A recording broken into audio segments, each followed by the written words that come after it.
Hello and welcome to another festive holiday edition of Saved by the 90s. My name is Adam Patterson. With me today is a guy whose stocking is always hung with care, Mr. Ken Bakley. Hey, Ken. Hello.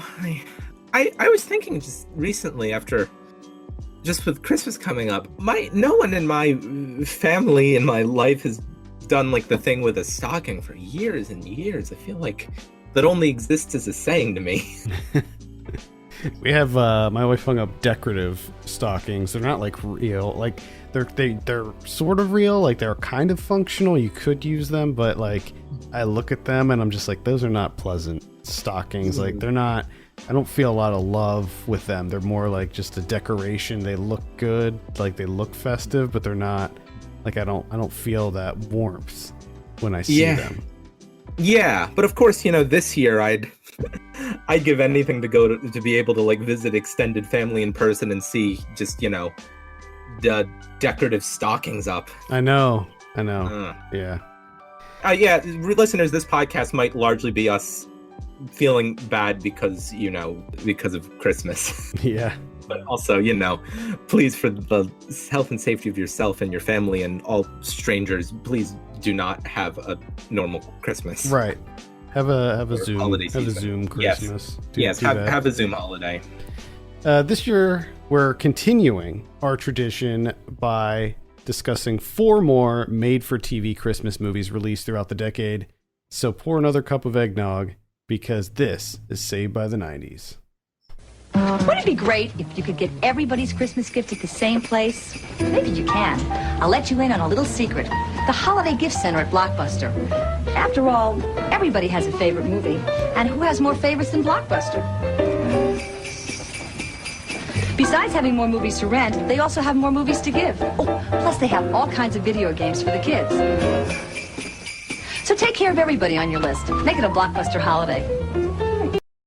The sheer 90s energy radiating off that ad, not just like the Blockbuster part of it, just the entire energy that even just the audio of that gives off. Just you're feeling a kind of advertising style that does not exist anymore. Yeah, isn't it weird? It's just so bizarre. Like yes. Every month I watch, I don't know, at least an hour of ads looking for ones that I can include in the episode. And not only do I feel like extremely nostalgic over these ads, but it just sort of makes me realize, because you don't really see it happening. You don't see because it's a slow transition. It's a slow progression in how advertising works. And so it's somewhat jarring when you go back and you watch a Blockbuster ad from like 1997 and it just feels like, oh wow, yeah,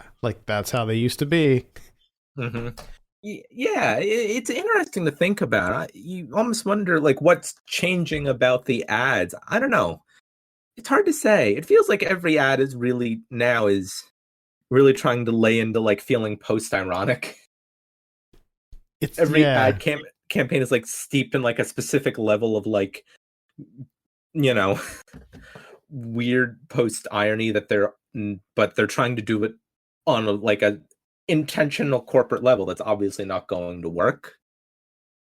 Yeah, it's and like just the number, like the kind of ads, the products are different, like everything's different. Like back in the 90s when you watch, of course it depends on what type of ad blocks you're watching. If you're watching the Fox Kids ad block, it's going to be different than pretty much any other channel besides like another kids channel like Nickelodeon or whatever. But if you're watching like just regular, like a Sunday afternoon, Fox at the Movies type ad block, it's like 90% pills. It's like pain relievers and like ibuprofen. And the other night I was like channel surfing just in the rare occasion where I was watching like regular TV, and I just saw it was on CBS, and I was like an ad block on like CBS prime time before they showed like 5 NCIS episodes in a row,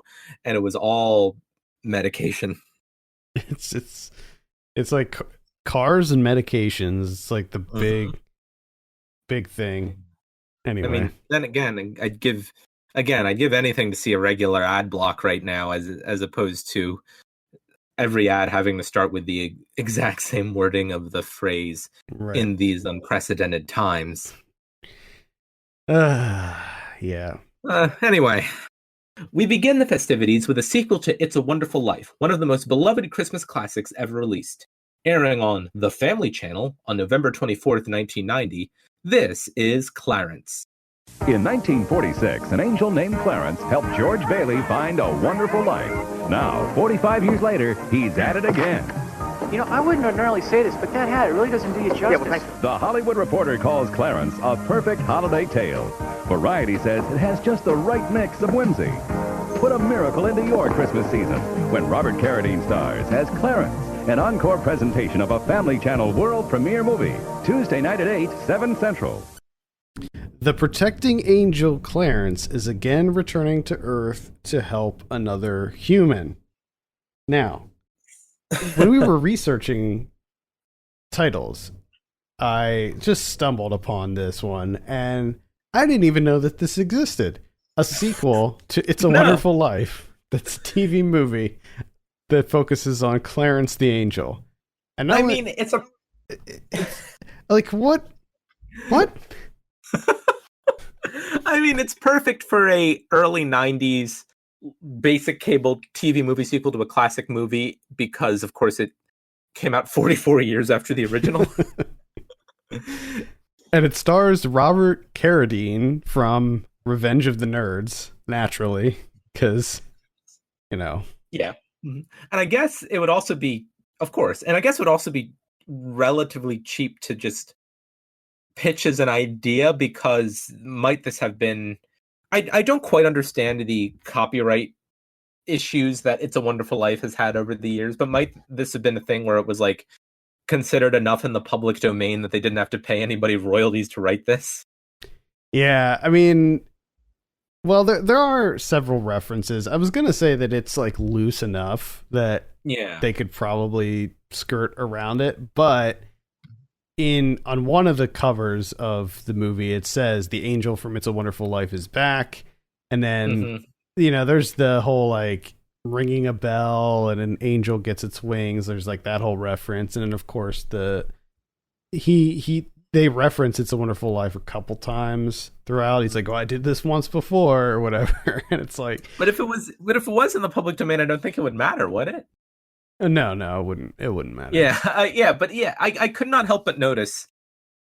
Yeah, this movie is so loosely associated beyond the main character's name to It's a Wonderful Life that the moments in which it directly references it are almost surprising. Yeah, it does not feel... I mean... Not that they help, because overall, including those references, this is a very bad movie. Yeah, I mean, what you have here is a very generic Canadian produced, I think it's Canadian produced. It seems like it's Canadian produced Christmas TV no movie. Offense to the Canadian film industry. No, it has that Canadian TV vibe to it. Especially, you know, a movie that's supposedly set in a very specific place in the United States. Yeah, and like half the actors have the strong Canadian accents too, so... So you have, you have Robert Carradine in here who, as you may wonder, he is significantly younger than the actor who played Clarence in It's a Wonderful Life, and which, you know, as we know, came out 40 years prior. So like the explanation for that, I guess, is that every time you help someone on Earth, you get younger.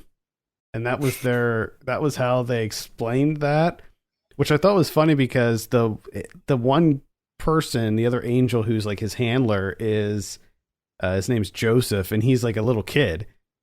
And so I guess he's helped a lot of people, but then I'm like, what happens if you keep helping people? Like, it seems like it wouldn't be much of an incentive, because at some point when you get to a certain age, you're just like, I'm not going to help anybody. Situation here. Yeah.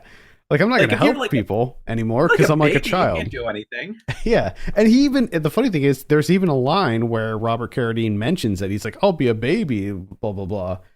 So, I mean, it's a concern in this world. Is that like a form of, I guess, is becoming like a baby like a form of angel retirement? I don't know, maybe. Is it if this was very successful and they had established subsequent It's a Wonderful Life unofficial official sequels, would it have gotten to the point where they established the lore like every baby that's born on the earth is a retired angel that has to cycle back into the world? Because that seems like a pretty bad system. That might be it. Yeah. You might have to keep helping people even as an infant. You might have to keep going back until you're like a fetus. And then you get re-shot down into the earth. So ideally all of the human existence is a continual cycle of helping people. But whether on Earth or whether as a time as an angel. But I mean, like, what if you draw the short straw there? I mean, you don't know what kind of host you're going to end up in when you come back. Like, you might be better off as an angel. Honestly, like I would like the thing that I'm coming up with here. I just keep thinking this is a terrible system. Not only like just on the base level of it. It doesn't make any sense. No. Of course, all they did was they just tried to, put in a throwaway explanation as to why Robert Carradine was literally, not as an exaggeration, 1/2 of the age that Henry Travers was in 1946 when he played Clarence. Henry Travers was 72 in 1946, and Robert Carradine was 36 in 1990. So you have Robert Carradine here as Clarence, and he's up in heaven. He's like, what is he doing? He's fixing clocks or something. Like he's all into clocks, I guess. And this newly formed spirit to heaven approaches him, and he's like, hey, you gotta help me. My wife is about to kill herself. And this guy doesn't have his wings, so he can't go down to Earth. So he gets Clarence to do it, and Clarence is like, all right, yeah, I'll help out. So he gets down to Earth, and it's his mission to... Originally, it was just... All he had to do was prevent the wife from getting in a cab. Like, that's what sets everything in motion. And it kind of progresses from there, and it goes to some kind of interesting places that I kind of saw coming, but at the same time I'm like, how are they going to deal with that? Because it did become there was like this kind of love story between Clarence and the woman as well, which I thought was kind of funny, because it's like I saw it coming, but at the same time I'm like, why are they going there with it? But anyway, so right off the bat, you have Clarence coming down to Earth. He immediately runs into a bank robber because, yeah, that's just how things work in this world. And the bank robber, he runs into him. The bank robber drops a whole bunch of money, and Clarence picks it up and gives it back to him. Like, he somehow didn't realize that this guy was clearly a bank robber. He had like a stocking over his head and all of that. And then a homeless person comes up to him and is panhandling, and he takes the money out and he's like, oh, thank you. It's like, what is going on here? He's not an alien. He knows how the world works. I mean, I don't know how long he's been dead. Maybe he's been dead for 5,000 years and he doesn't understand how like currency works and stuff. But there's context clues. There's like clues that you just hone in on. If police are chasing a man and a man is running and he has a mask on and he's clearly trying to escape from something, then there's something going on here. And like, plus they seem to, from heaven, watch down on people. So they're like watching people do their thing. So yeah, it's so bizarre to me that they try to portray it as this like fish out of water thing when it shouldn't be. Because at the very least, he was on Earth 40 years ago. And not that much has changed as far as like basic human interaction. The fundamental problem with this movie, and yeah, you really hit the nail on the head there, is that it truly never... One fundamental problem of the movie is that it truly never understands what the perspective of its title character is. Like for a character who is doing so much, who the movie, in a sense, revolves around him making the right choices, it never really establishes how he comes to make the decisions that he does because there's absolutely no consistency. No, and they give him rules. So Joseph, the child angel, which, by the way, I don't know what was going on with that kid's voice, but that was clearly not his voice. Mhm. It was dubbed. I don't know why, but the dubbing was really strange, and it just didn't match up at all. So there was something really weird going on with Joseph's voice there. But he gives him rules. There's like certain rules that he has to abide by. Like he's not allowed to use his angel powers. He's not allowed to like the decision for her to not kill herself has to be her decision. So he can't just be like, listen, don't do it. You're gonna do this thing in a couple days. Don't do it. It has to be organic. And then the other thing is like he's not allowed to tell anybody he's an angel. He breaks every single one of these rules like almost immediately. Mm-hmm. And the reasons, like some of the reasoning behind why he breaks these rules is just utterly ridiculous. So, as you may remember in the original It's a Wonderful Life, it's about a bank. You know, the family owns a bank.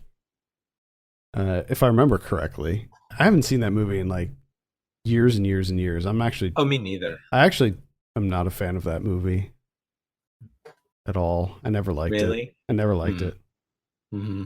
But anyway, his the woman who he's trying to save owns a software company, and they're working on this like edutainment type system that's like it's a voice activator. That's what they call it in this voice activator technology. Mm-hmm. But this is fairly shortly after her husband died. So, you know, the family's still sort of in mourning over this, and their son, who's a teenager, he's having a lot of issues. And we know that he's having a lot of issues because when we're introduced to him, he's playing a video game and he just straight up ignores his mom. He's just playing these video games. He ignores his mom. He's doing bad in school. And this is what leads to Clarence to... It's one of the first things. He does a couple small things beforehand with his angel powers, but it's like the first big thing where he makes himself into the sun and goes to school as the sun. And he's like an all-star. And he blatantly uses his angel powers on the football field during football practice, like teleporting. He's literally teleporting across the field. And it's like truly remarkable moment in the movie to introduce that, and it never comes up again. And I think that the other big thing here that we should be discussing immediately is this is a complete stranger. This man, this family has never seen this man before in their lives. He just shows up and he's like, I knew your husband. I was friends with him. And they're like, okay, you can live with us now. I believe that's like in the first rule of like things that a con artist would say to you. And they just allow him to move in there. Like he just moves into their house, and then like early, this is like day 2 or day 3. The mom has to go to like some meeting or something. I can't remember what, and she has to leave. And Clarence is like, I'll watch the daughter. I'll watch the kids. That's fine. And she's just like, all right. It's like, are you kidding me? You're just leaving your young daughter with this man who just shows up out of nowhere saying, I used to know your husband. Like, it's insane. And I think that this is the first of many things. When you watch a whole bunch of made for TV Christmas movies, you start to see tropes, you start to see patterns, and you start to realize like these movies, I think they all take place in the same world. I think they all take place in the same universe. And it is like the most twisted, like alternate reality where made for TV Christmas movies, they have their own, they have their own rules. And their own logic, and they don't follow real world logic at all. None of them do. And I think that this is the first example of that, and we'll be getting into that again numerous times with the other movies that we're going to discuss. But not to put too fine a point on it, but they all seem to be set in the world that, like, an average block of Fox News programming tries to convince its viewers used to exist. Oh, yeah. Like, it's just this complete world of non sequiturs. It's such a bizarre thing. And I know that it's all just, you can just chalk it all up to poor writing. I mean, it's all just very, very poorly done. But it's funny because when you see a bunch of them back to back, you're just like, wow, like, what a twisted view of the world that they just thought that this would work. I mean, it's all just in service of the plot. Like, everything that happens. Yeah, if you think about it too long, it then becomes, so this is a world in which no regulations or reasons to think critically about anything exist, but regardless, it all turns out fine anyway. Yeah. Which I know. These are supposed to be very nice movies, and some of them are very nice movies, despite the fact that the worlds are completely insane if you stop to think about it for 4 seconds. But a good one of these, you do not get the opportunity to let your mind wander to the point where you're thinking about it. Oh, and with most of these movies, all I do is think about it. Like, every little thing that happens, I'm just like, well, there's no way that would happen. Like, I just immediately start picking them apart because it's just so blatant with how poorly done they are. I mean, all you need to do, if you're wondering what to expect from Clarence 1990, is go to IMDb and pull up the poster image. Or I know I'm gonna say this a lot this month, but harrowing. or just go to the Letterboxd listing because it's the main poster on the Letterboxd listing for this. It looks like a movie about like lifelike human puppets. It's so bad.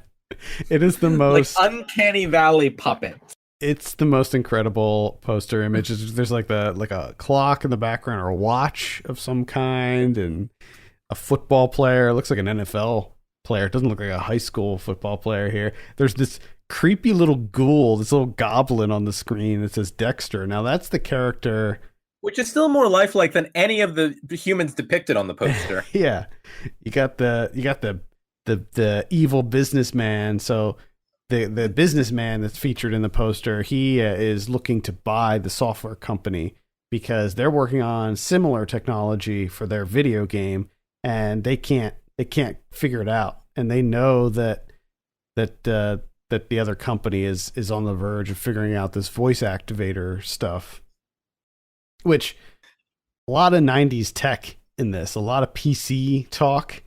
There's a really incredible scene early on in the movie. It's like a flashback for when the husband's still alive, and he and the son sit down next to each other, and they're like working on something, and he's like, "Oh, this is all wrong. We'll have to convert the whole file." And the two of them sit down, and they literally, it's like they fake type. It's like this. Like they're just typing, rapid fire typing on their keyboard as fast as they can for like literally three seconds, and then they're like, "Oh, you beat me again, Dad." As the critic I know named Mike McGranahan once noted, no one in a movie ever uses a mouse. Exactly. Mouses do not exist, and they often don't type correctly either. They just smash the keyboard. So yeah, whatever line of keystrokes to convert the file that involve the backspace key and the brackets and a bunch of and like the entire row of F keys. I did like the scene. So there's a scene where the program gets sabotaged, and they're like presenting it in front of possible investors, and the Dexter character just starts kicking rabbits. He just starts kicking bunnies everywhere. And I thought that's how you know it's not going well. Yeah, I was like, uh-oh, there's a bug here. The character's kicking rabbits everywhere. That's what happens because they made a mistake because they didn't hit the correct key combination of backspace plus minus sign plus tilde. Yeah, and Squiggly dash. but they had to hit that along with every other single key on the keyboard all at once in rapid succession.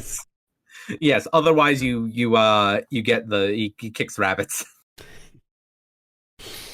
Yeah. So some really great early '90s tech in this that literally makes no sense. Anytime they talk about the technology, it's like not even close. There's a scene where the son is. Clarence wants to help out, and the son has like this pile of like papers, and he's like, "Yeah, we gotta put all this stuff into the computer." And Clarence is just like, "What? That's gonna take forever." And the son's just like, "Oh, we just have to feed it into the fax machine, and it scans it right into the computer." And I'm just like, "Nope, that's not how that works." Mm-hmm.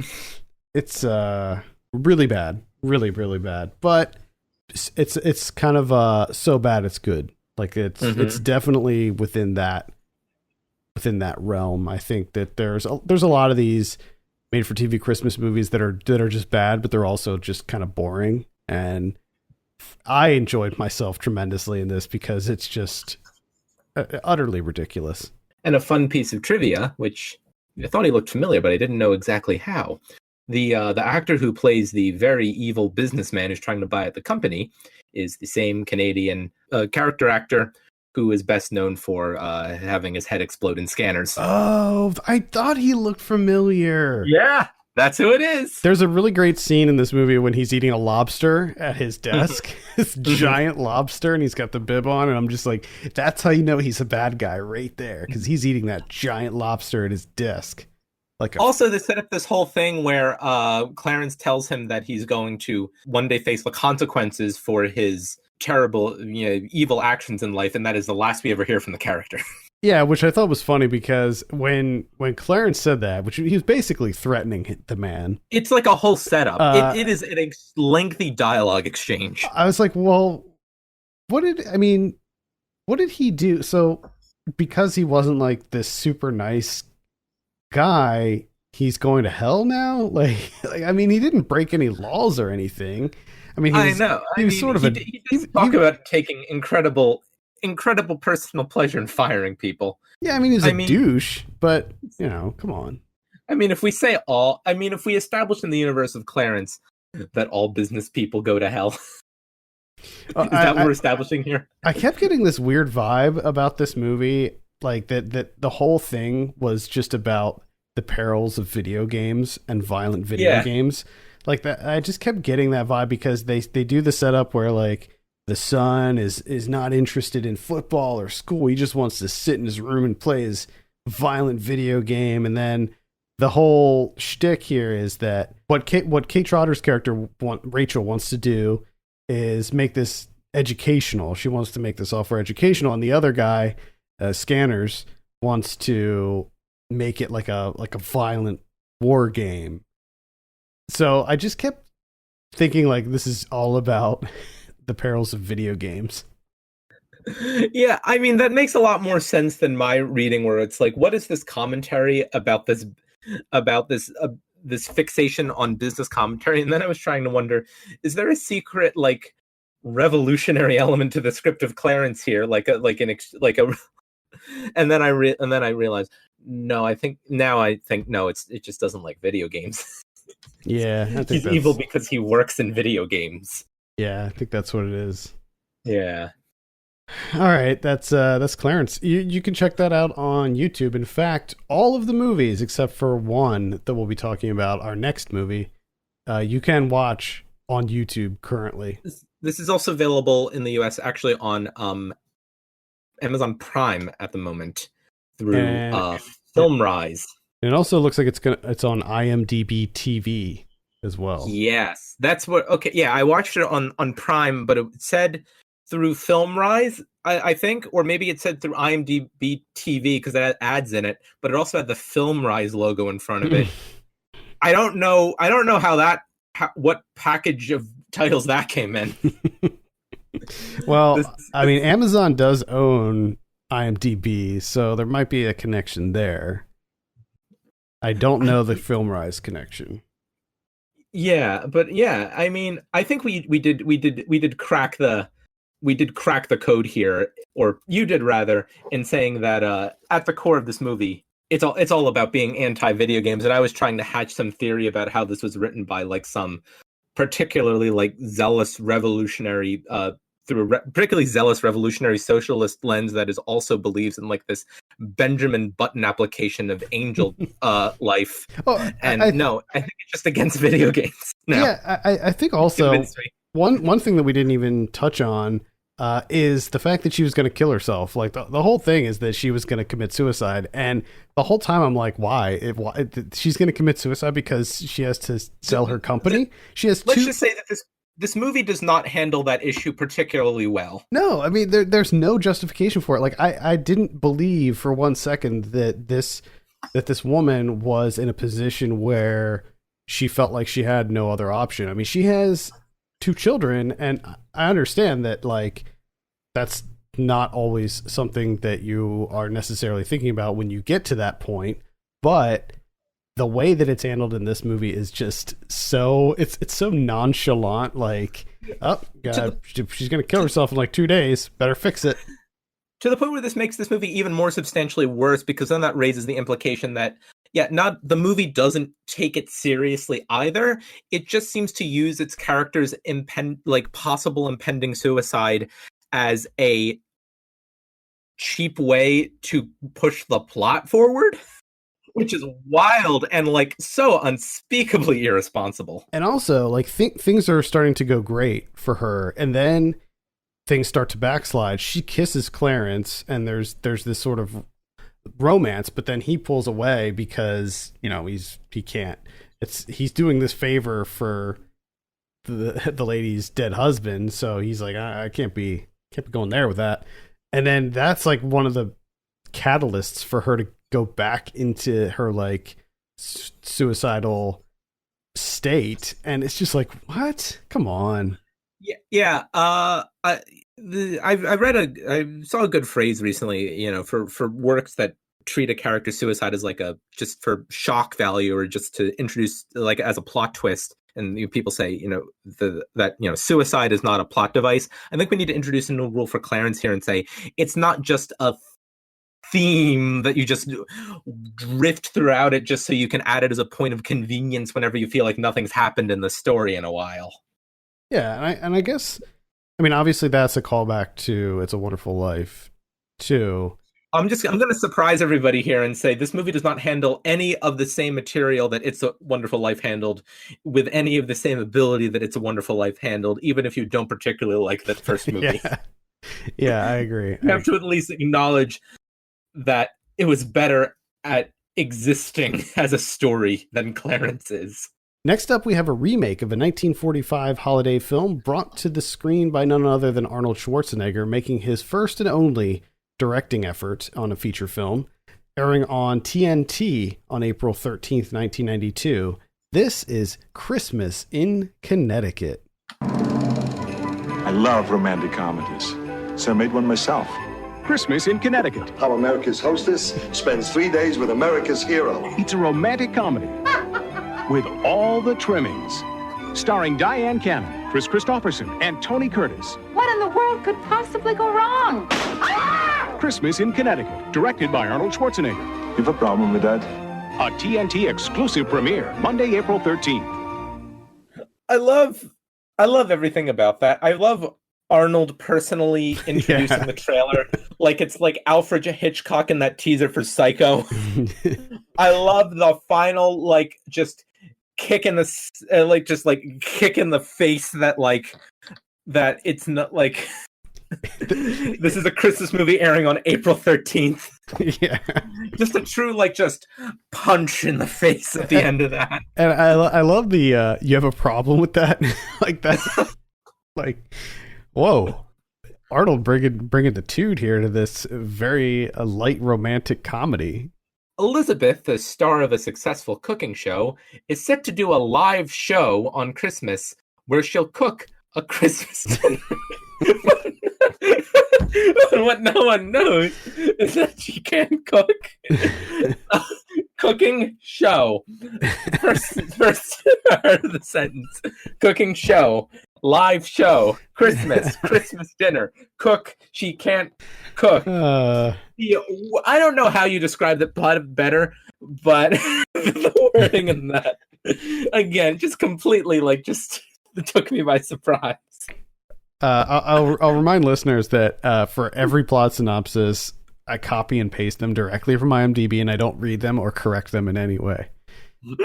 So we can completely read them live, and it'll be a surprise. Every reading is a cold reading of a plot synopsis on the show.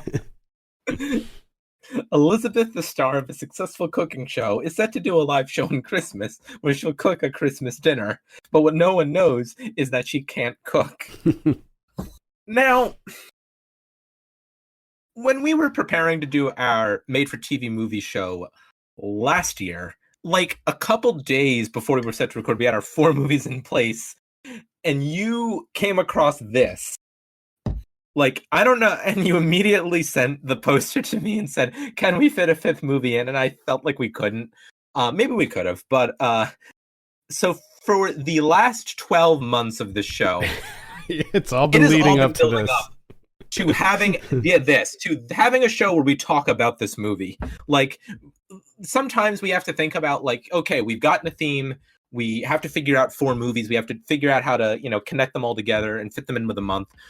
This was, since we've established this as tradition on the show, I knew the theme, and because we spent the last year thinking about this movie, we've had one of them locked in. Oh yeah. What I have to ask, what convinced you? What completely took you?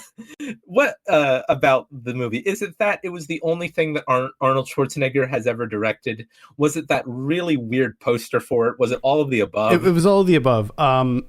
Yes, it was the poster. 100%. Go on IMDb and look up the poster for this. It has again got the weird thing where it's just a bunch of surreal. So it was the poster. It was the fact that it was directed by Arnold Schwarzenegger, which was really weird in and of itself. The fact that it's Chris Christopherson in this holiday romantic comedy, and then I also saw that TNT promo trailer. And the fact that Arnold was introducing it, and it was just a culmination of all those things. I was like, oh, well, we have to cover this. We just have to watch this movie. I'm doing a deep dive at this poster right now. First of all, I love that it's quite clear that they just took Diane Cannon and Chris Christopherson's heads and just pasted them onto these 2 people on the poster. Oh, yeah, these are clearly not their bodies. It's their heads are not proportionally correct. Their heads are too big. Yeah, it is very clearly not them. Very crooked angles. These are not natural human angles. I of course love the extra artistic comedy chaos of the oven spewing smoke. What looks to be a pot full of blood spilling over, snow or soap coming in from the outside, and of course that great tagline, she's hungry for ratings, he's hungry for dinner. And this is not the most important thing, but she's hungry for ratings, ellipses, to lead to he's hungry for dinner. But then there's another ellipses there. It doesn't go anywhere. Yeah, where's that going? Where are we going? So does it go to she's hungry for ratings, he's hungry for dinner, jump down, director Arnold Schwarzenegger cooks up a holiday hit. Is that the full sentence? I guess that's what it is. It's This movie is about as fake as the poster, where everything is completely drawn. The general tone of this movie, it doesn't feel like, it feels like a movie that you would watch. It feels like if you were watching a movie and there's a fictional movie in the movie. Yep. That's what this movie is.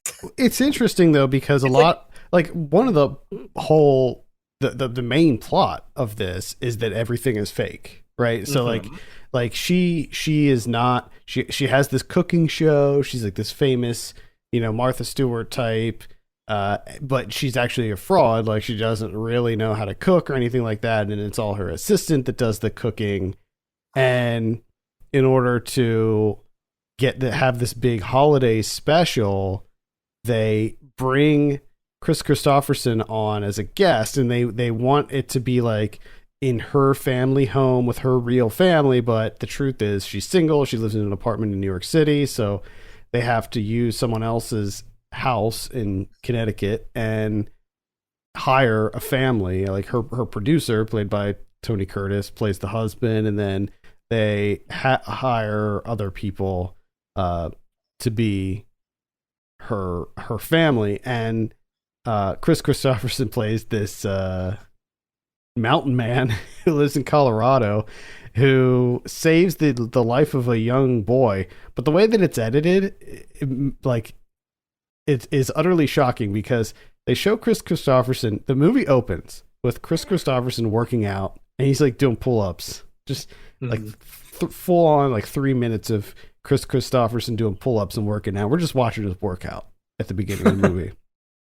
He gets a call. Did Chris Christopherson mandated that scene be in here? He gets a call, and they're like, "Hey, there's a kid missing. He's been missing for 6 hours." And he's like, "All right, I'll go find him."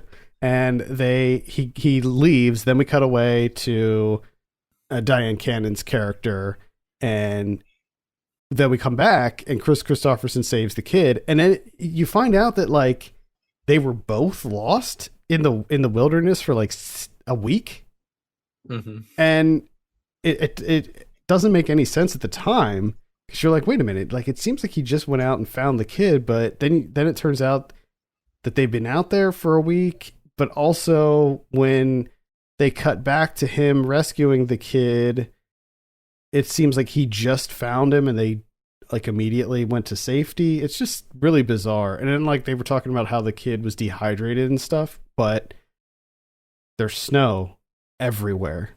How can he be dehydrated when there's literally snow everywhere?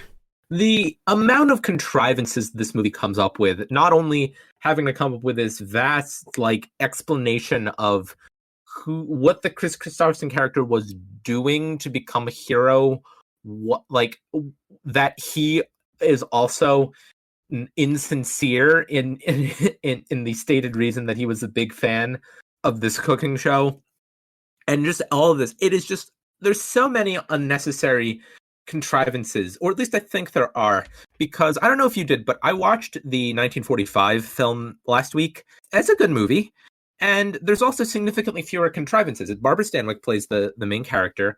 The equivalent of the Chris Christopherson character is a war hero. It was from 1945, and the main idea there is that primarily the facade is not only the illusion that everything is perfect for this war hero guest, it's also this idea that her publisher does not know.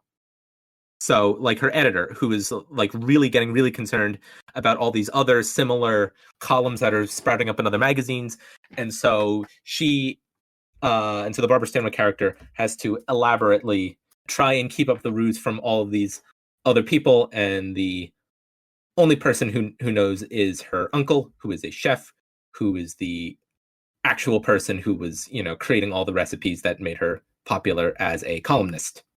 That's what the 1945 movie is. That's the baseline of it. That is like, it is relatively uncomplicated a setup, and the complications come in the contrivances that follow.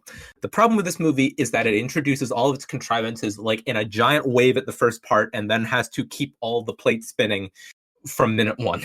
Yeah, I mean, there's a scene really early on when Chris Christopherson's character Jefferson Jones, when he arrives, and they immediately have to like scramble to keep up this ruse, and I don't think that it lent itself to any comedic situations. A lot of these movies where it's like, oh, we got to hide the fact that we're this or that, like it lends itself to these like funny set pieces where you're trying to run around and hide something or this or that, and nothing like that really happens in this movie. It's basically just a lie, and then she tells him that she was lying, and it plays out like exactly how you would expect a movie like this set in TV Christmas world, how you would expect it to play out.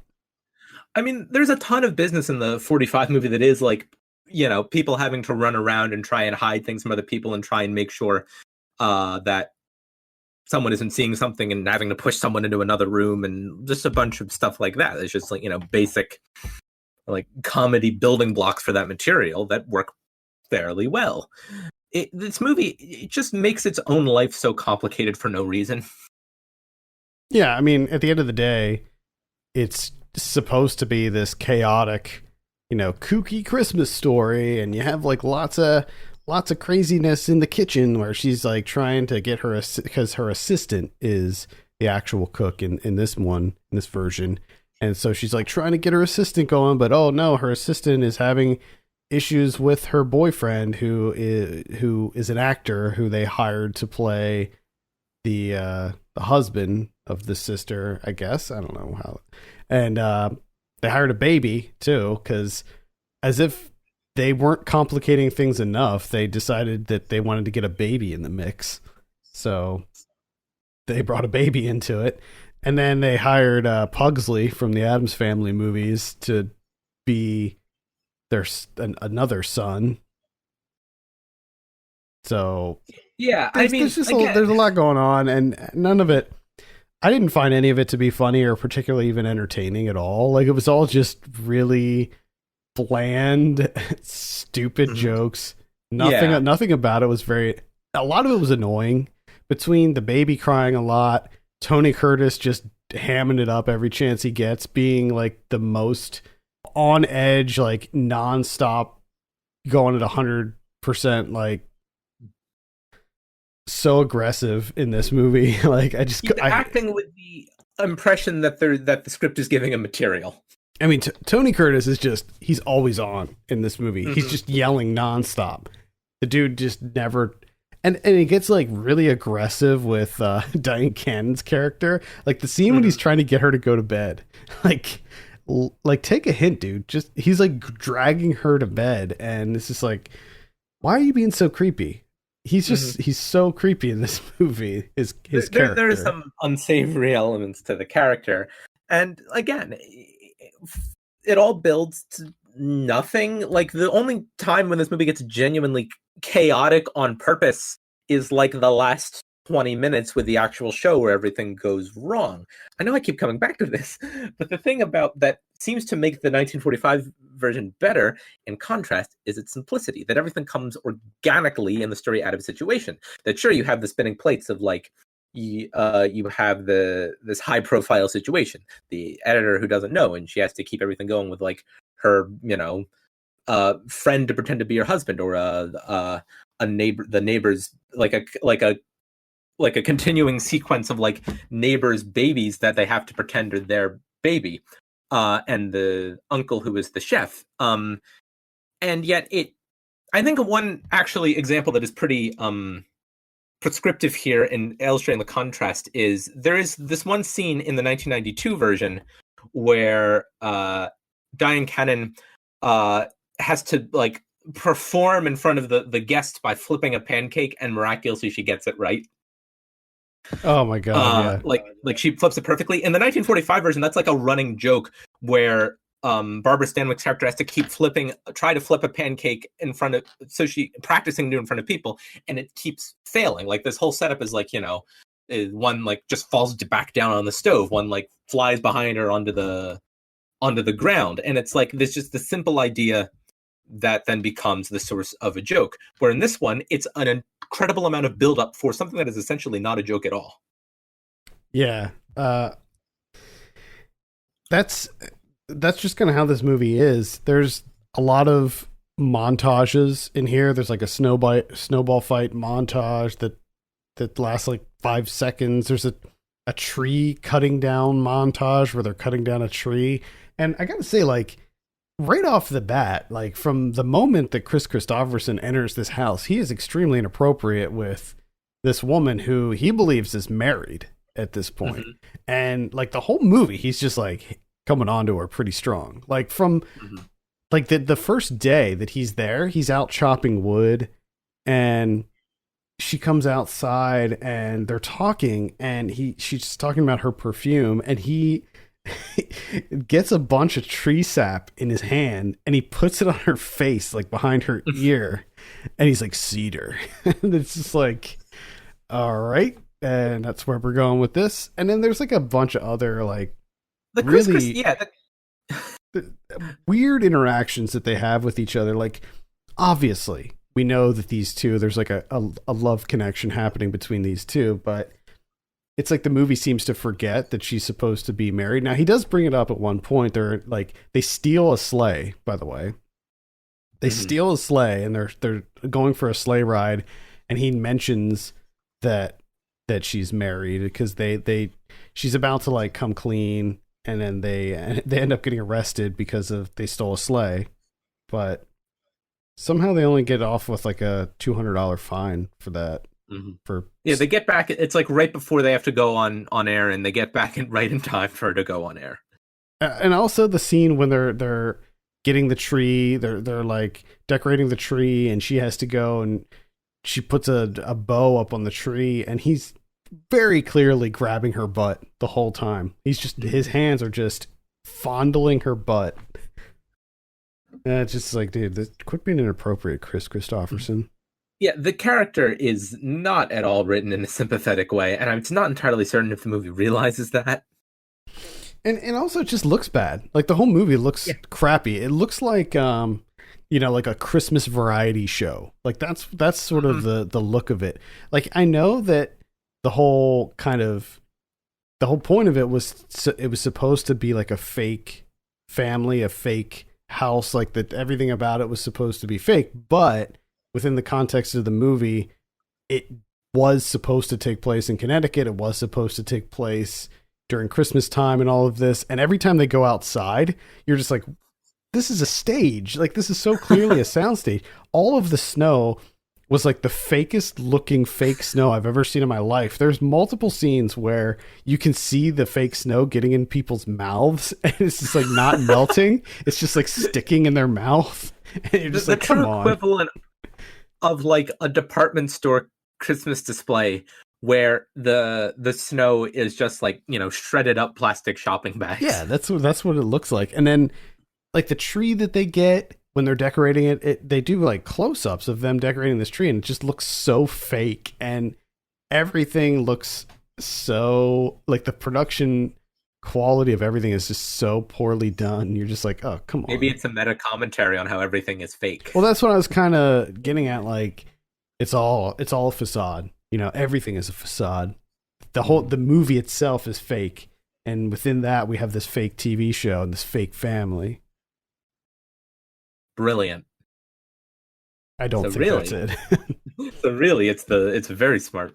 It's very smart and about that at all. It's all an intentional choice on the part of this secretly brilliant remake. There's also a Christmas movie that aired on TNT in April.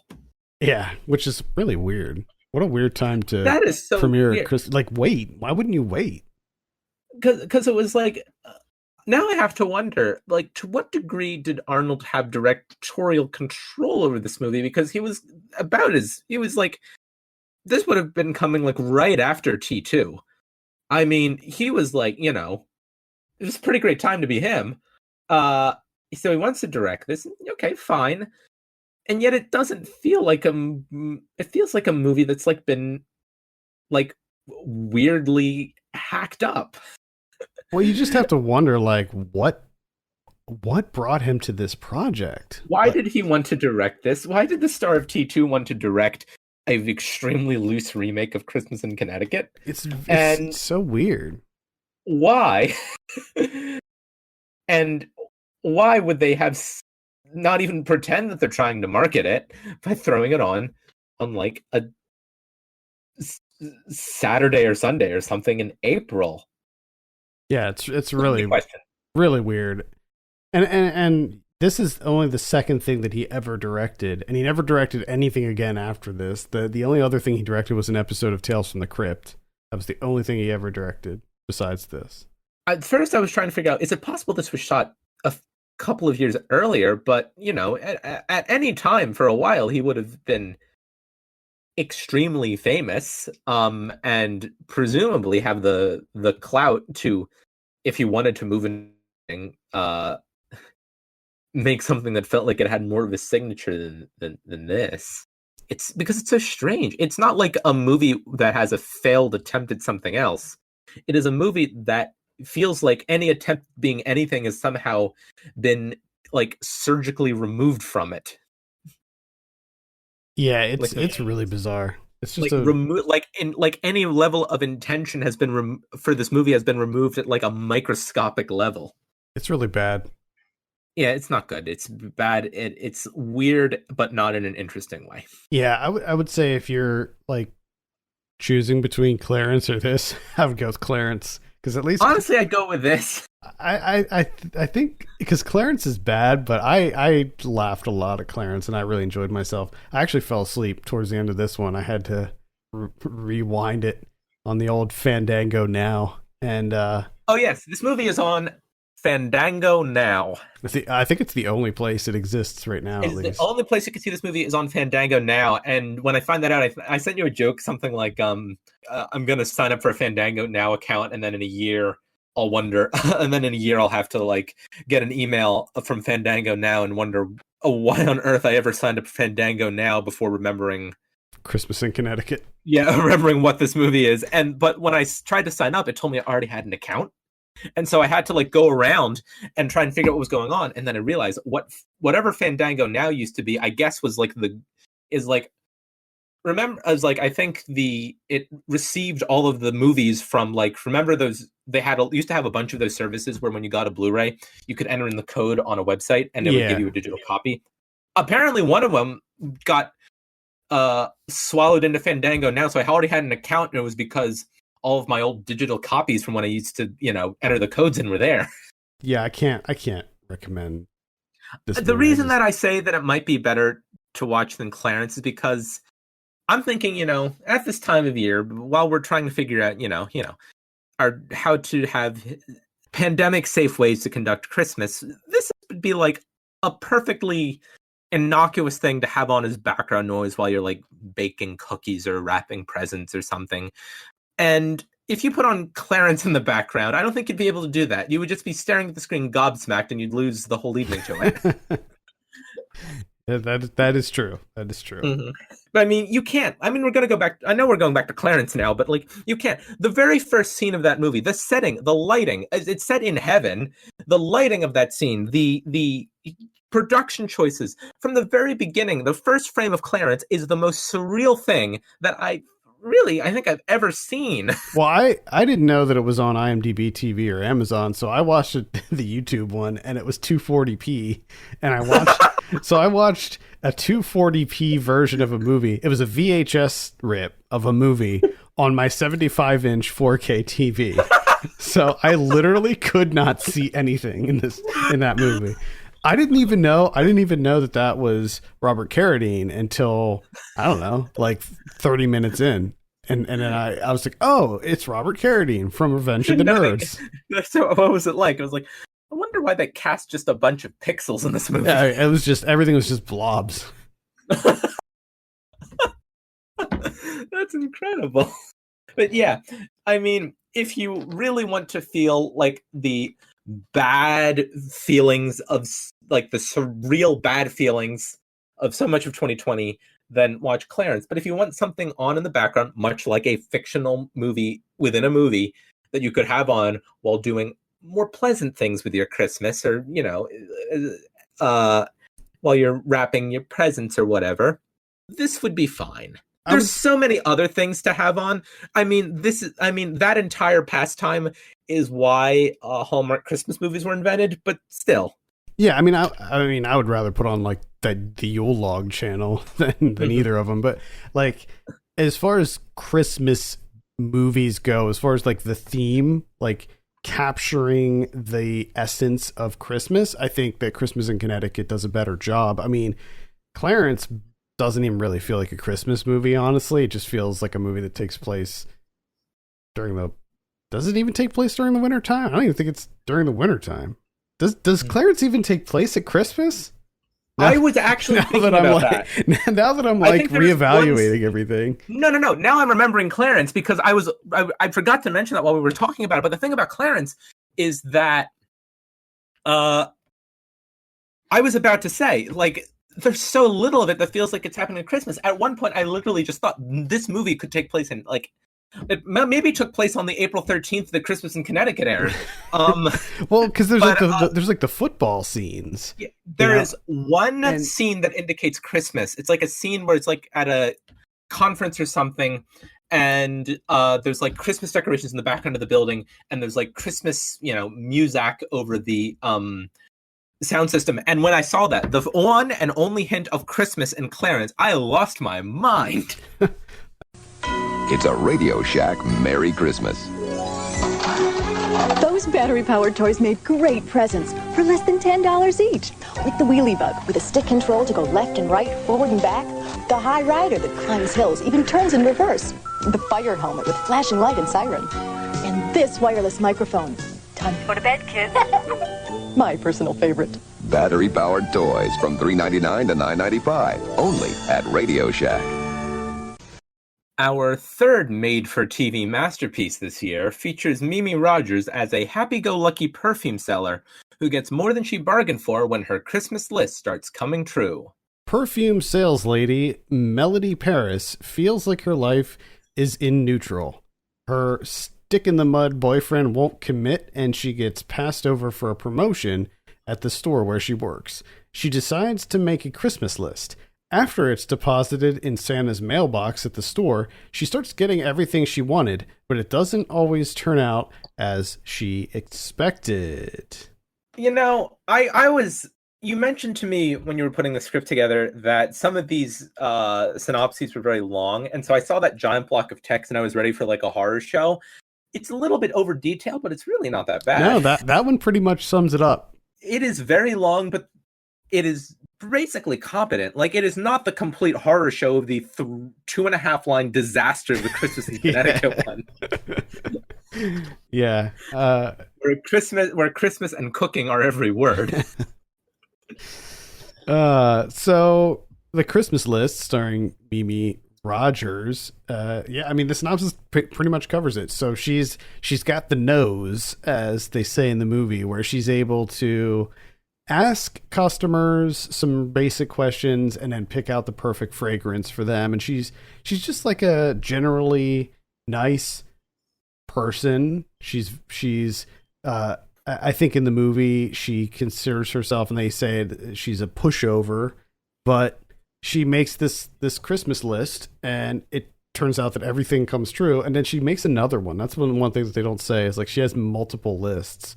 So like, I think she makes like a small one and a few of the things come true. And then she makes another one. Now, my favorite thing is when the item comes true, it cuts to the person who, let me give an example. She goes to the bank to get her Christmas fund, and she ends up getting $5,000 instead of $500. And they cut over to the bank teller, and there's like this like aura of light around the bank teller.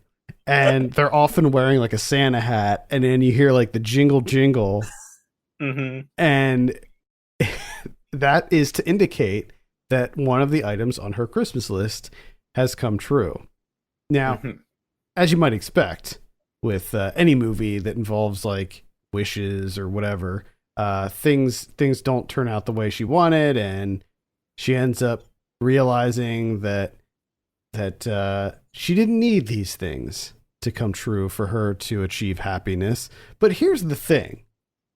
She didn't need that anyway. Like, she's the type of character, like, she wasn't a vindictive character. She wasn't someone who was like asking for a handout. She wasn't somebody who was miserable in her life. Like, she was happy. She was complacent, and maybe she wasn't striving to achieve everything that she could in her life, but she was happy in her like current station in life. And the I guess the list gave her a little taste of like what she could have or what she deserved. But then it sort of all gets taken away from her. But then there's like the lesson here where she's like, well, I didn't need that anyway to be happy. And it felt really at odds with itself, like the messaging behind this movie, to me. Yeah. It's a movie, at one hand, the movie is more or less more internally competent than the other ones we've been talking about. But on the other hand, it is a movie that feels always like it's building up to make a point that it never does. Yeah. There's a lot of weird little things in this movie. I think that out of the 4 that we're discussing this month, this is the most like sort of inoffensive one. There's not a lot going on here. It's just your pretty average like Hallmark Channel style Christmas movie. There's like not a lot of like crazy bullet points, although there's definitely some. Like the fact that the movie opens up, so it turns out her mom lives like right down the hall from her, and her mom comes over and like immediately starts chugging Mountain Dew, which I thought was really funny. That her mom comes into her home, she's wearing a pink tracksuit, and she starts slamming Mountain Dew at her in her kitchen. And I was just like, oh, okay, all right. This lady's loving the dew. All right. I also enjoy the scene when we first learn of her like almost preternatural abilities with perfume, when she asks the favorite color of, I can't remember if it was a guy, I can't remember if it was the kid. I think it was the person before the kid, where she asked their favorite color and they say coral. And I thought that was like the funniest answer. Yes. Like, what's your favorite color? Coral. Coral. My favorite color was coral. I just thought that was so funny. So aside from the Christmas list, we have this love story that's happening here where she ends up meeting this kid who she helps this kid find this fragrance that his late mother wore, and he's so happy. He's so happy that he was able to find this scent of his mom, and also he didn't have quite enough money to buy it, so she helped him out and she like covered the rest of the cost so that he could have the perfume. He puts her name into an entry for a car. She wins the car, and then they decide. So she ends up meeting this kid's dad, who's a doctor. He doesn't have a car. She doesn't have a car. Nobody has a car. And they decide they're going to share the car, which is really odd. And again, this is Christmas. Definitely would be way more trouble than it was worth. And this is Christmas logic we're talking about here. Yeah, unless it was like, you get the car for 6 months, I get the car for 6 months, but not like every time you need the car, I'll drive it over. It's like these are complete strangers, and you're like instantly initializing a relationship with that person because now you're sharing a car with this complete stranger. Yes.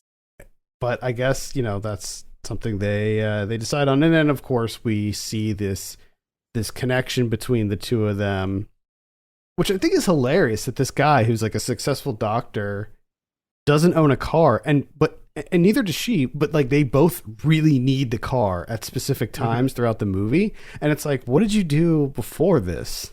Before you had this convertible, which by the way, throughout almost the entire movie, except at the very end, they're driving around in this convertible with the top down in Seattle during Christmas time. This movie is set in Seattle.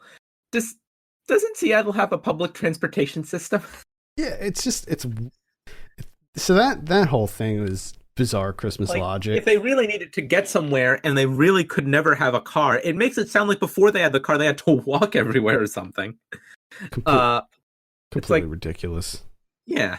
It's not like Seattle is like a city it's not like Seattle's like some city with like some notoriously, downtrodden public transportation system where they only have one bus that travels 2 streets or something. I mean, I know this is not the point here. Well, like I said, neither of them had cars to begin with. So yes, how did they make it work before the car? They use the power of teleportation, I suppose. Christmas magic. So it's really tiring to teleport. You want to. It turns out using a car is easier than teleporting. It just really takes a lot out of you. So they each have a significant other, of course. You have Mimi Rogers is dating this guy named George, and he's like a total D-bag. Like he's just the absolute worst. Like the synopsis really sells it short. He's not a stick in the mud. He's not just stubborn. He's like a genuinely bad person. Yeah, the whole joke with him is that he's like a financial planner. So like his whole life is planned out, and he hates spending money, and he only wants to go to this like one cheap restaurant when they go out, and like he's just a stick in the mud. In this case, this movie hates financial planners more than Clarence hates video games. Yeah. So he's just an awful person, but like the whole thing is like she's comfortable in this relationship, and so she's just I don't know, but she's just dealing with it. And then on the other side, you have so the other guy, the guy is played by Rob Stewart. Dr. David Schuyler. Sounds like such a soap opera name. Again, the thing about this movie is you think about the Mimi Rogers character's relations with other people. You never understand why she has the relationship with people that she does and why she interacts with people the way that she does. Like the reasons that she would be that she as a character would exist, the reason that she would be in this relationship, having the feelings and having the general takeaways from it that she does, could be easily explained if there was more going on with this character and there was more going on with the developments in the story. As it is, she really is. It's just you're just expected to understand all these strangely complicated ideas that are just thrown at you and never explained. And you kind of feel bad for Mimi Rogers because she is doing as much with this character as anybody ever could. Yeah, pretty much. But there's just nothing you can do with this character because it's just a bunch of exposition and then stuff happens. And then you're just like, here is a long list of things that happen in this movie. Here's a long list of things that happen. Here is how she's going to react. And there's no explanation given as to why any of those things are supposed to make sense. Yeah. So David is, I guess, dating this woman named Faith, played by Marla Maples, who, fun fact, was married to Donald Trump during the making of this movie. I believe she also appeared in a previous Christmas movie we discussed a couple of years ago, because I believe we brought up that fact then as well. Did we? I don't even remember. Honestly, seem to remember that happening. I'll look now. Yeah, very, very well may have happened at some point. But she plays this, kind of businesswoman person. She was in Richie Rich's Christmas Wish. Ah, okay. From our, I guess that one was our first. That was the first one, yeah. Yeah. Yep. Mrs. Van Doe. She played in Richie Rich's Christmas Wish. All right. Well, Tiffany Trump's mom is into the Christmas movies. Mm-hmm. So yeah, she plays just sort of an awful person too. Although she doesn't seem as, at first at least, she doesn't seem as bad as George. But then she does that thing with the engagement ring where she like buys a ring at the department store and pretends to be engaged to, which also like I don't even understand how she knew Mimi Rogers' character. Like, was there ever a conversation? Like, how did she know about this person? I guess they had a conversation off camera or something where she found out. But at any rate, I thought that was very, very typical. I mean, exactly where this movie's going. It's all very obvious, very telegraphed. I think at some level, there's nothing wrong with kind of knowing where a movie's going as long as it handles it well. But the problem with this movie is, again, that you know where it's going and it does get there, and it shows you none of the steps in between. Yeah, it is a movie that is about the idea that a conflict is about to happen, and all the conflict gets more or less pushed into the very end to be resolved as quickly as it was created or as was introduced.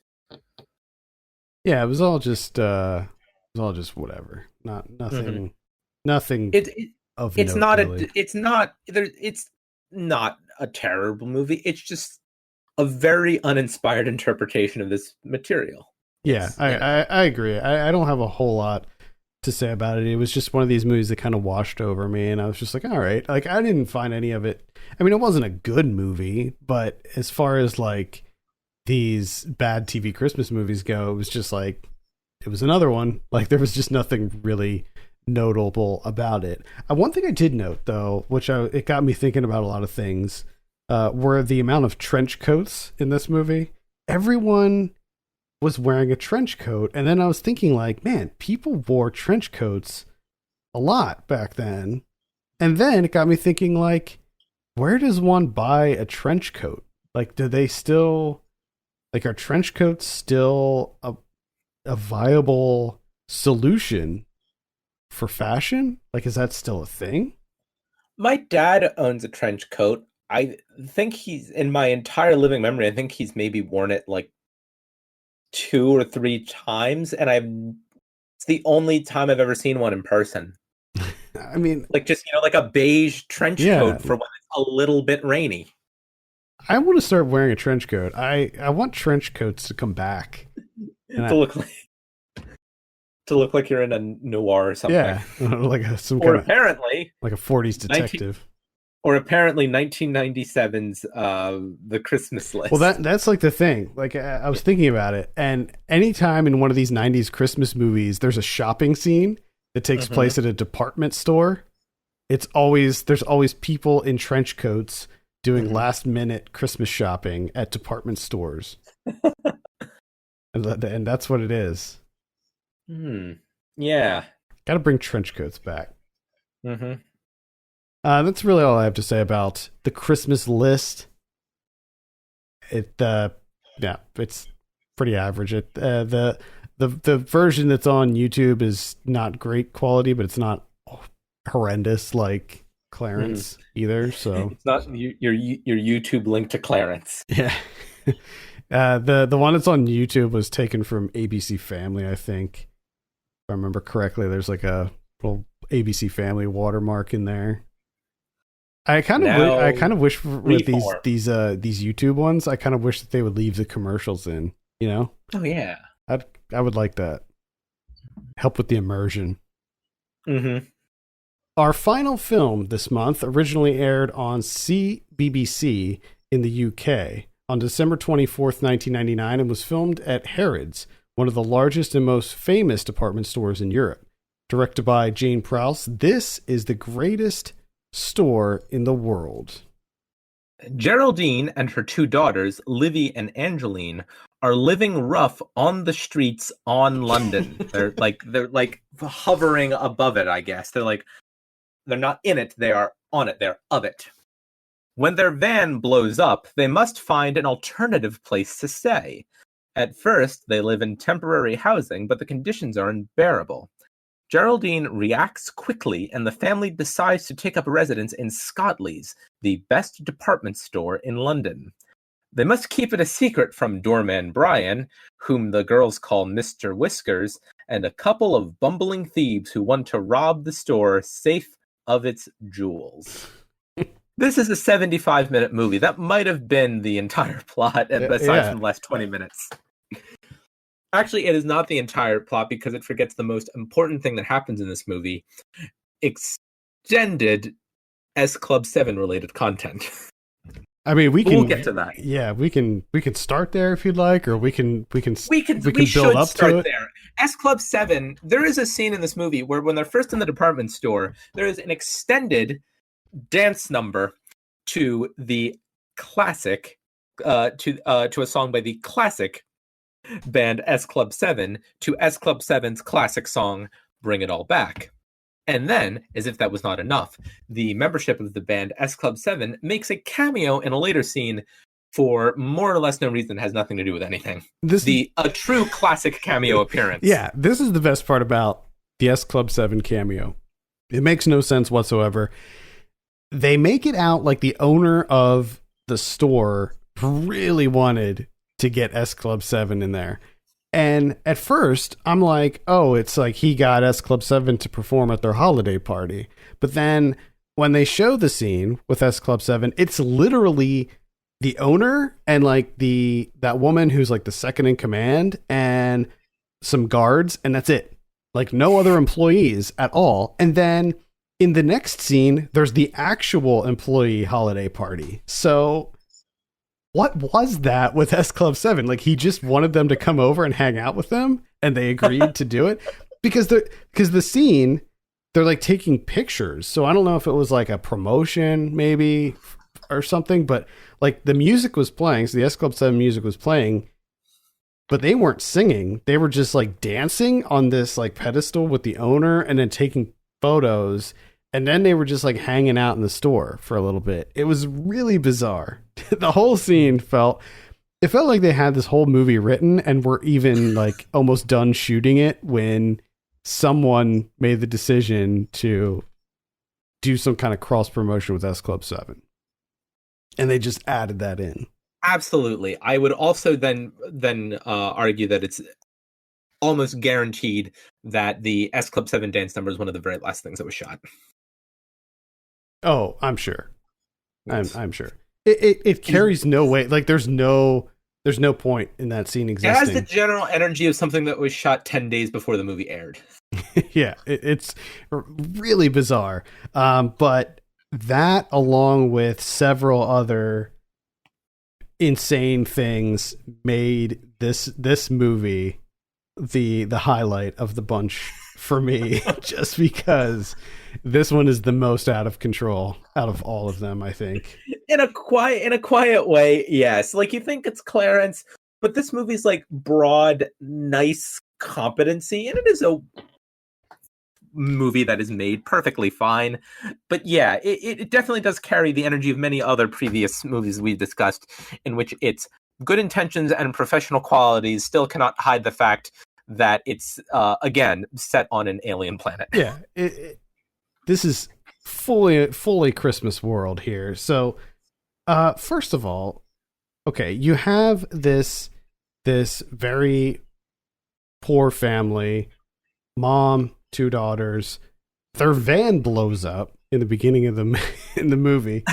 It is almost nominally established that that's going to happen, but more or less it just does. Yeah, I mean, the whole thing it's a big explosion. Like their whole van explodes like in happens giant ball of fire. About 95 seconds into the movie, it felt like less than 2 minutes in. Right away, their van explodes. So they don't have anywhere to live, and the mom makes the decision like, oh, we're just going to live in this department store. And that was like the first red flag for me that maybe this woman is not, in fact, the best mother. Maybe she's not the most responsible mother.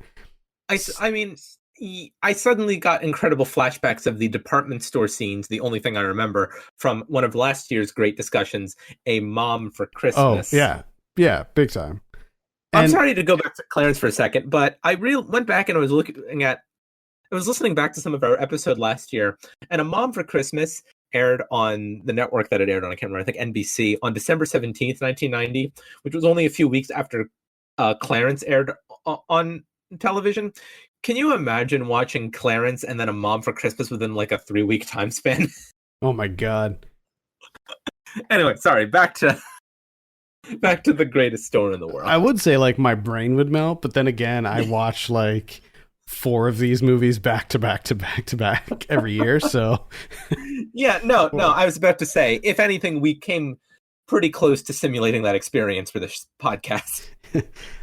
So they decide that they're going to sleep in this department store. They enter the department store, and they're like immediately ostracized. Like people are giving them looks. People are like, "What are you doing here? You need to leave." Like, listen, this is a regular department store. This is not like, I don't know, some high-end exclusive. Not like some place where they'd have like a dress code for entrance or something. But more than that, this is like a normal middle-class looking white family. Like, and it's not like they're wearing stained, ratty clothes or anything like that. They look normal. They don't look like they're drug addicts coming off the street looking for, a place to shoot up or something. It's so that in and of itself is really bizarre how they're like immediately singled out as soon as they enter when they look just like everybody else in that store. Yeah. It is such a quietly deranged impression that it's like this movie has such like a strangely this movie does have a very glamorized perception of like poverty, doesn't it? It's really weird. And like just the way that everybody was treating them was just so bizarre. Yeah. Mm-hmm. And then you're introduced to like Mr. Whiskers, who is the guard, and he's whatever. And then you're introduced to the mall or the store Santa, who is your typical incompetent, like lazy, possibly drunk Santa character that you see in a lot of these movies. But one of the interesting things is that they weren't saying ho ho ho. He was saying yo ho ho. And I don't know if that's a British thing. I was going to look this up and then I forgot. Is that what they say? Does Santa say yo ho ho in the UK? Any British listeners would be kindly advised to clarify this matter for us. Advise like I'm telling you to do so. We would kindly invite you to do so. Yeah, I need to know what this whole yo ho ho thing is. I actually, one of my employees is from Ireland, and I'm gonna ask him tomorrow what if that's what they say, because I need to get to the bottom of this. Because he doesn't just say it once throughout the movie. He says yo ho ho. Santa a pirate? Yeah, like a pirate. Really, really weird. Is that part of the Santa lore now?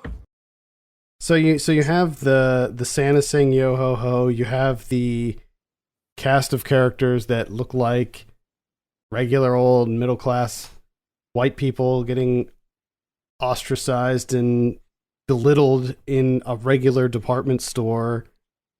You have S Club 7.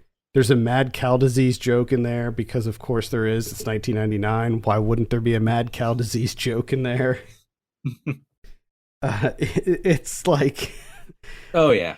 And then so when they introduced Mr. Whiskers, you're not sure if he's going to be like one of the bad guys. Like at first, I was like, maybe he's like the heavy, like the one that they got to get through. But then it pretty quickly turns to, he's actually the love interest.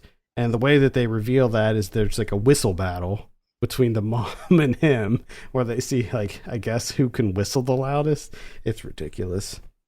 I feel like we're kind of burying the lead of some of the casting choices here. Mr. Whiskers is played by Peter Capaldi. Oh yeah. Yeah. Which, The owner of the store is played by Brian Blessed. Are they trying to establish like that Brian Blessed's character really just wanted to have S Club 7 in their presence? In this universe, is Brian Blessed like an alternate member of S Club 7? Did they all know each other? Like if one of them couldn't perform, they would have Brian Blessed go on instead. The older daughter, the eldest daughter, her name's Livy. She narrates. So she's like telling the story, and the movie's bookended in a police station. So when it opens, we know that like they got caught, like something happened, they got caught, and she's narrating the whole story about them living in this department store. And there's this really great scene when she's narrating, and she's like, it's like one of those days when you have no money and it's Christmas Eve and you have no dad and you have no job and you have no home and you live in a department store. And I was just like, all right. It's something, this movie. Yeah, There's a lot of like really dumb little set pieces of them trying to sneak around and not get caught. And there's the scene that is at the actual employee holiday party. There's a scene where they're trying to sneak around, and it's literally them just crouched, walking through the crowd, and somehow they're not being seen by anyone at all. I mean, I feel like at that point would just be easier for them to just walk through normally and just act like they were supposed to be there, like they were just, there. Right, like they're just family members. Yeah, like who honestly would ask? Since once again, as you've said, like they're just like ensconced in just like all these signifiers that would imply like middle class white social acceptability. It's like nobody would even bother to even notice. It's a big, them not feeling like nobody would notice. Exactly, it's a big holiday party. They would easily be able to just blend in with the crowd. Now, the contrast to that is there's a scene earlier when in the morning, they get up, they're like sleeping in a tent. Actually, I don't know if they were sleeping in a tent the first night, but whatever. They were sleeping somewhere. They get up and the cleaning crew is there in the morning, and they don't hide from the cleaning crew. They pretend that they're new employees with the cleaning crew. Yes. And there's like 3 people. Like, and now in that situation, it's like, okay, if I'm a cleaning crew and I work with 2 other people and I come into work and there's suddenly a new person and 2 little children, I'm going to be like, okay, something's not right here. And also, why would a cleaning crew come in the morning? No cleaning crew comes in the morning. They come in at night. Like that. But of course that would like break the Christmas world, so they had to make it so that they came in the morning. Just there's so many just weird choices made in this movie that make absolutely no sense whatsoever, especially after the whole heist thing happens, because not only is this a love story, this is way more than a simple love story and a story about a family who's down on their luck and looking for a home on Christmas. It's about you gotta pull in Home Alone. Home Alone was a popular movie 10 years before this came out. Let's just do a Home Alone callback. So you have the Santa and his elf, and they decide they're going to steal the jewels that are in this department store. And of course, the girl, the daughter, catches them, and there's a whole like back and forth where they end up kidnapping the young daughter. And rather than just like taking, like the daughter's wearing this like jeweled tiara, and rather than just taking the tiara and running off, they kidnap the girl because obviously they're idiots. But they needed some more plot elements here, so they just went with it. And then there's this one scene where they go up to the roof, and they're being chased by the daughter and the mom. They go up to the roof, and in the 3 seconds that it take the mom and daughter to catch up with them, they tied up the girl to this like sign that's on the roof. And then it's like, okay, how'd you find the rope? Okay, let's assume that you brought extra rope for rappelling down into the store. You're able to tie this girl up to that thing in like 3 seconds? Come on, give me a break. Give me a freaking break here. It's on the Christmas planet. It's like you just have abilities. So then they catch move time around you. So they end up catching the bad guys, and the owner of the store, like everything, the cat's out of the bag at this point because the cops are there.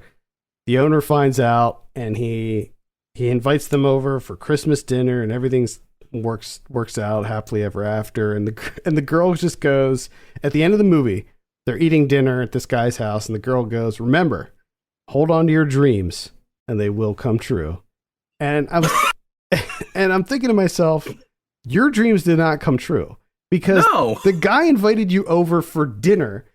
You don't have a home still. He didn't give you a house. Like your mom still doesn't have a job.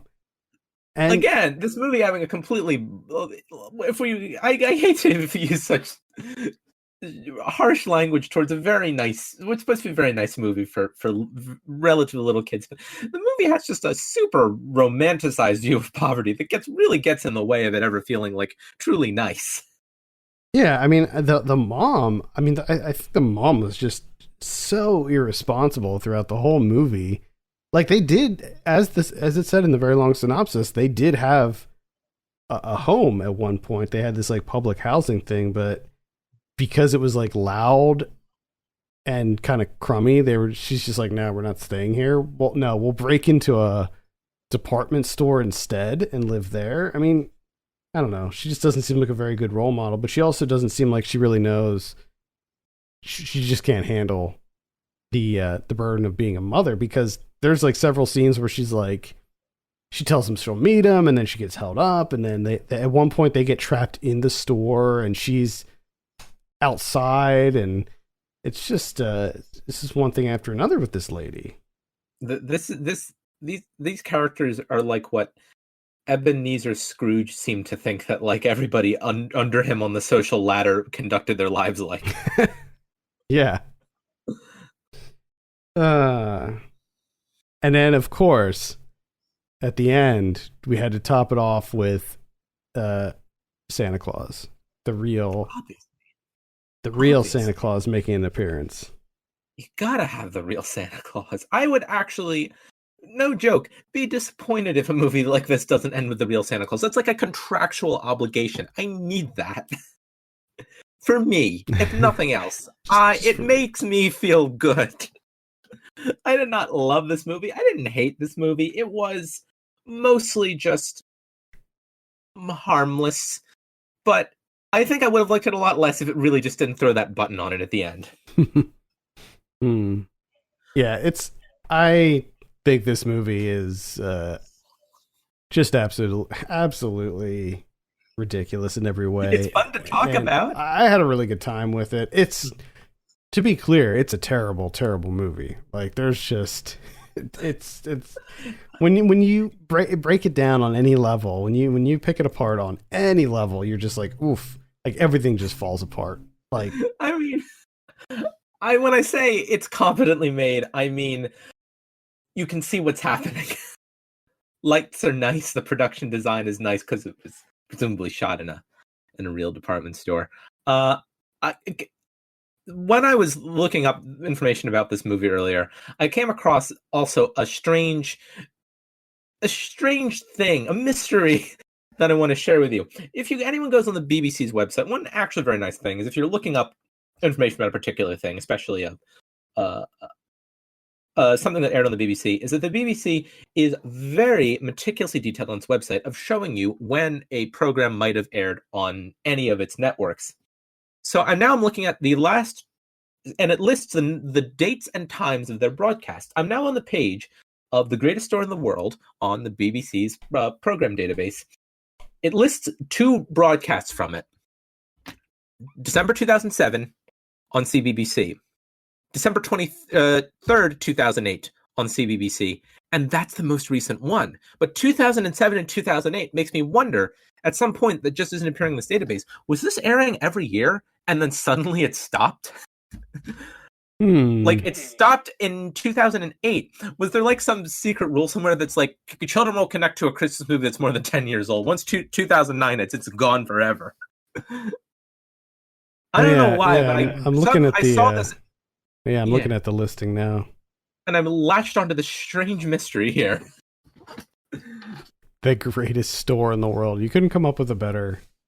It's a bad title. You couldn't come up with a better title. In terms of like, this was another month where I had trouble remembering the titles. The Christmas list was the hardest to remember. This was second place.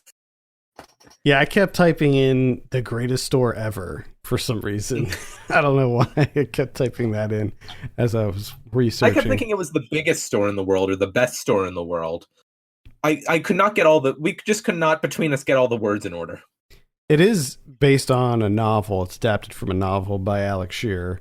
I don't know if the novel is the same, if that's the title of the novel. Does S Club 7 appear in the novel too? Oh my God. I'd read it. I'd read it if... the novel just stops for S Club 7? Yeah. if S Club 7 was featured in the novel, it's mostly inoffensive. I think that I just enjoyed myself the most with this one because I thought that it was the most bonkers one of the bunch. Clarence is pretty out there. Clarence is pretty nuts, but this one I had a lot of fun with. Although, to be fair, all 4 of the movies that we discussed this year, I had fun with all of them. I thought that they were all entertaining in their own right. So, yeah, I mean, yeah. I thought, The Greatest Tour in the World does have a pretty nice combination of just more or less flatly efficiently made on one level, and every point you dig down into to look at it deeper, it's just like, it's like exploding. It's exploding like that van. Yeah. All right. I think that's going to do it for this episode. I thank you all for listening, and I hope you all have a happy and safe holiday. If you have a moment, consider dropping us a review on iTunes. That would be very much appreciated. And let us know your favorite 90s Christmas movies by dropping us a line at 90s@filmpulse.com or on Twitter and Facebook at 90spod. For Ken Bakley, my name's Adam Patterson, and this has been Saved by the 90s. Bye, everyone.